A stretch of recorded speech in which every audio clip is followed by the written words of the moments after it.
അടിപൊളി സൗഹൃദ. എത്ര പൈസ? 20 രൂപ. ഞാനേ പിന്നെ തരാം. അതേശാലേ അതെന്താ പിന്നെ ആവശ്യം അറിയാലോ. KSRTC പണിയെടുക്കുന്നത് കൃത്യമായിട്ട് ശമ്പളം കിട്ടുന്നേ ഇല്ല. ഒരു ഉറുപ്പ്യ കൈമയില്ല. താഴ്ചിട്ട് തൊണ്ട വരതുകൊണ്ട് മാത്രം അത് വന്ന് കുടിച്ചത്. ഞാൻ തരും. ഇതിനു മുമ്പ് നിങ്ങൾ വന്ന് ഇവിടെ കുടിച്ചിട്ടുണ്ട്. അതെ. അപ്പോൾ നിങ്ങൾ തന്നില്ല കാശ്? തന്നിനി? ഇല്ല, തന്നില്ല. ആര് പറഞ്ഞേ? ഇല്ല, ഇതിനു മുമ്പ് 2-3 പ്രാവശ്യം നിങ്ങൾ മേടിച്ചു കുടിക്കുന്നത്. അങ്ങനെ പറയല്ല. ഞാൻ എവിടെ നേരത്തെ വരുന്നു ഏട്ടാ, ശമ്പളം കൃത്യമായിട്ട് കിട്ടുന്നേ ഇല്ല. വേറെ പണിയില്ല. അറിയേണ്ട ആവശ്യമില്ല ഏട്ടാ. നിങ്ങൾക്ക് ശമ്പളം കിട്ടുന്നതും കിട്ടാണ്ടിരിക്കുന്ന നമുക്ക് ആവശ്യമില്ല. ഒരു കാര്യം ചെയ്യ്, നിങ്ങളെ മോനെ പോലെ എന്നെ കണ്ടാ മതി. എനിക്ക് മക്കൾ വേറെ ഉണ്ടല്ലോ. വേറെ ഉണ്ടാ? വേറെ ഉണ്ട്. ഓ, അതെ. ഏതായാലും 20 രൂപ കടായില്ലേ? ഒരു ബിസ്ക്കറ്റിന്റെ പാക്കറ്റിനെ കൊണ്ട് ഒന്ന് പോയേടാ. ചേട്ടൻ നേരത്തെ ആളെ ബുദ്ധിമുട്ടി കളയുന്നു. ചേട്ടൻ ഒന്ന് പോയാ പൈസയിൽ പിടിച്ചെടുക്കണമെന്ന്. എങ്ങനെ കണ്ട നല്ലൊരു മാന്യൻ. എത്ര പ്രാവശ്യം നിങ്ങൾ ഇങ്ങനെ ചെയ്യുന്നത്? KSRTC ജീവനക്കാരാണോ? KSRTC ജീവനക്കാരനാണെന്ന്. KSRTC ജീവനക്കാരാണ് പൈസ ശമ്പളം കിട്ടുമല്ലോ. രണ്ടാമത്തെ മൂന്നാമത്തെയും കിട്ടില്ലെന്ന്. മൂന്നാമത്തെ നമുക്ക് തിരക്കേണ്ട വേദിയല്ലോ. ചേട്ടന് ചെറിയ കടയും വെച്ചോണ്ട് നിന്നിട്ട് മാസത്തിൽ 4 പ്രാവശ്യം ശമ്പളം. ഭൂതം ഭാവി വർത്തമാനം പറയാം, മുഖം നോക്കി ലക്ഷണം പറയാം, ഉള്ളത് പറയും. അതാണ് ശീലം.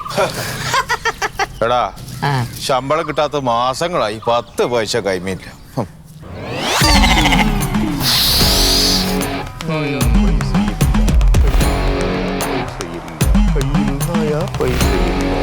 താങ്കളൊരു KSRTC ജീവനക്കാരനല്ലേ? ഉള്ളത് പറയാം, വാ ഇരിക്കും.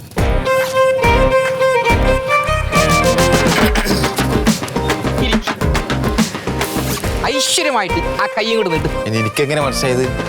മുഖത്തുണ്ടല്ലോ, മുഖം നോക്കി ലക്ഷണം പറയും, രേഖ നോക്കി ലക്ഷണം പറയും. ഐശ്വര്യമായിട്ട് ആ കയ്യും കൊണ്ട് നീട്ടിയേ.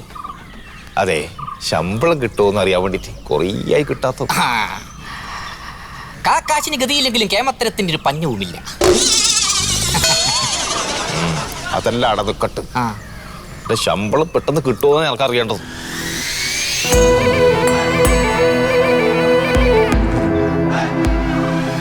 എടോ, എനിക്ക് ശമ്പളം കിട്ടാത്തോണ്ട് ഭാര്യക്ക് ചെലവ് കൊടുക്കാൻ പറ്റുന്നില്ല. ഓൾ ഡൈവേഴ്സ് ആണ്.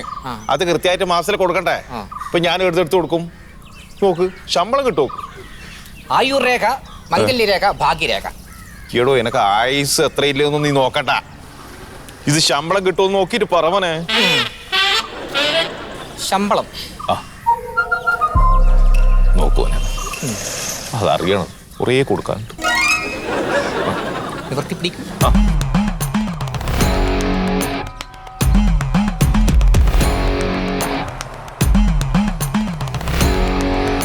അതിപ്പോ ഈ KSRTC കാര്യമായതുകൊണ്ട് ഒരു ഉറപ്പുമില്ല.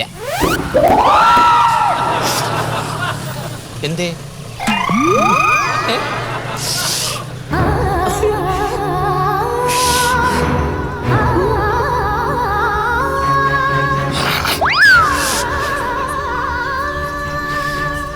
അങ്ങോട്ടും പോകട്ടെ, ഇങ്ങോട്ടും കൊടുക്കാൻ. ദക്ഷിണ തന്നാ പോവാ. പാവം ചേട്ടോയ്, മോളെ, നീ ഞാനെല്ലാം തുല്യ ദുഃഖിതരണ. നിനക്ക് സമാനം. ഇപ്പൊ ഞാൻ ഓള് ഡൈവേഴ്സായി പോയത് വെറുതെ. ഓ കൃത്യമായിട്ട് കൊടുക്കണം. വീട്ടിലുണ്ടെങ്കിൽ 1 ഉറുപ്പിക കൊടുക്കണ്ട. ഓൾ ഇല്ലേ കഴിച്ചോളും. പാവം, വെറുതെ വാശി ഡൈവേഴ്സ് ആക്കി. ശമ്പളം എപ്പം കിട്ടല്? കൊടു, കൈ കൊടു. ഇതാണ് നല്ലത്. അവനൊരു സ്നേഹമുണ്ട്. മോളെ, കുഞ്ഞേട്ട പാവാടാ. ഈ സ്നേഹം എന്റെ ഓള് കാണിച്ചിട്ടുണ്ടെങ്കിൽ ദക്ഷിണ വെച്ചാൽ എന്നെ ഞാൻ ഈനെക്കൊണ്ട് കടുപ്പിക്കും. ശാലിനി, പോ. ഓന്റെ ലക്ഷണം. നിന്റെ തത്ത എടുത്തു. തത്തയില്ല. നന്നായി. തത്തേനെ നിന്നെ ഞാൻ കൊല്ലി. പോടാ.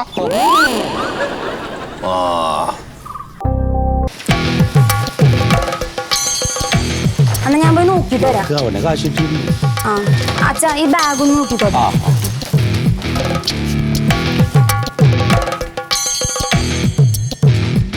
അതെ, ബ്രഹ്മേട്ടൻ പറഞ്ഞത് ഉറപ്പായിട്ട് ഇന്ന് രാത്രി പൈസ കയറുമെന്നാണ്. കേറിയാ മതി.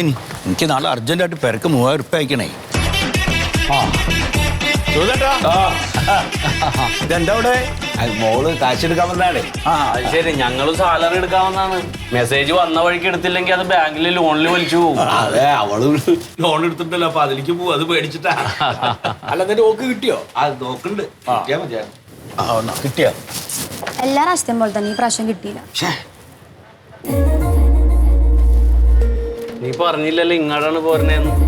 അല്ലെങ്കിൽ എന്തിനാ അച്ഛനെ രാത്രി കൊണ്ടുവന്നാ ഞാൻ എടുത്തോണ്ടെന്ന് വരില്ലേ? അല്ല, പറയുമ്പോലെ എന്തിനാ സുഖേട്ടൻ രാത്രി ഇങ്ങോട്ട് പോകുന്നത്? അല്ല, ഞാനിപ്പോ ഈ കാശ് കിട്ടിയിട്ട് ഒരുപാട് പരിപാടി ഭാഗമുള്ള ആശ്രയം എന്താണ്. എനിക്കിപ്പോ പെൻഷനൊന്നും ശരിക്കും കിട്ടുന്നില്ലല്ലോ. അല്ല, നാളെ ഇപ്പൊ ഏതാ റൂട്ട്? നാളെ ചാലക്കുടി, അങ്കമാലി, ആലുവ. ഞങ്ങൾ രണ്ടും ഒരേ ബസ്സിലാണ്. ഞാനും എൻ്റെ അമ്മണിയും കൂടി 20 വർഷം ഓടിയ റൂട്ടാണ്. അല്ല, അമ്മണി എന്ന് പറഞ്ഞാല്? അതെ, ഈ അമ്മണി എന്ന് പറഞ്ഞു കഴിഞ്ഞാൽ അച്ഛൻ ആ സമയത്ത് സ്ഥിരം ഓടിച്ചുകൊണ്ടിരുന്ന ഒരു ബസ് ഉണ്ടായിരുന്നു. ആ ബസ്സിന് അച്ഛൻ ഇട്ടേക്കണ പേരാണ് അമ്മണി. KSRTC ബസ്സിന് അമ്മണി പേരിട്ട് എന്റെ ജീവിതത്തിന്റെ നല്ല കാലം മുഴുവൻ അമ്മണിയുടെ കൂടെ അല്ലായിരുന്നു. അന്ന് ഇന്നത്തെ പോലെ ഒന്നും അല്ല. അന്ന് എവിടെ നോക്കിയാലും പ്രൈവറ്റ്. ഒരു ട്രാൻസ്പോർട്ട് ബസ്സിനെ 3 പ്രൈവറ്റ് ബസ് എന്നാ കണക്ക്. ഞാനും എൻ്റെ അമ്മണി മുടങ്ങാതെ പോകും. നല്ല കലക്ഷൻ, നല്ല അഭിപ്രായം. അങ്ങനെ ഇരിക്കുമ്പോ തോമസ് സാർ ഒരു ദിവസം എൻ്റെ അടുത്ത് വന്നിട്ട് പറയാ, സുഗത, ഞാനൊരു കാര്യം പറയട്ടെ, നീ അരുതെന്ന് പറയരുത്, നീ അത് ഏറ്റെടുക്കണം. അപ്പൊ ഞാൻ പറഞ്ഞു, എന്താ തോമസ് സാർ, എന്താ കാര്യം? ആലുവ ഡിപ്പോ ആകെ അവതാളത്തിലാണ്. ആലുവ ഡിപ്പോ നീ ഏറ്റെടുക്കണം. എന്നിട്ട് ആലുവേനെ നീ രക്ഷിക്കണം.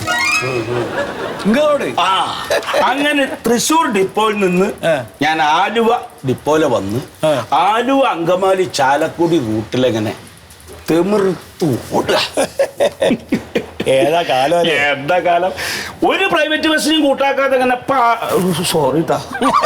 സൂന്നിങ്ങനെ പായന്നെ. അപ്പൊ പ്രൈവറ്റ് ബസ്സുകാർ എന്നെ കണ്ടിട്ട് പറയും, സുഖദേട്ടാ വേണ്ടാട്ടോ. അവർക്ക് പേടിയാണ്. നമ്മക്കെന്ത് പ്രൈവറ്റ് ബസ്, നമുക്ക് നമ്മുടെ സ്ഥാപനമല്ലേ വലുത്. സത്യം പറഞ്ഞാൽ ഒറ്റ ദിവസത്തെ ഒരു റൂട്ടിന്റെ കാശ് മതിയായിരുന്നു ആലുവ ഡിപ്പോന്റെ സകല ചെലവുകളും കഴിഞ്ഞു. അപ്പൊ ആത്മാർത്ഥമായി പണിയെടുത്ത് അത് നടക്കും. ഇനി വേറൊരു കഥ നിങ്ങൾ വിശ്വസിക്കില്ല. വേറൊരു കഥ ഉണ്ട്. അത് പറഞ്ഞാൽ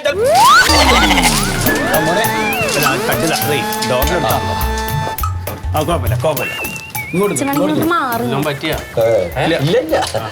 ഇങ്ങോട്ട് അല്ല, ആ കഥ പറഞ്ഞിട്ടുള്ളതാണ്. അല്ലല്ല, ഇത് വേറെ കഥ.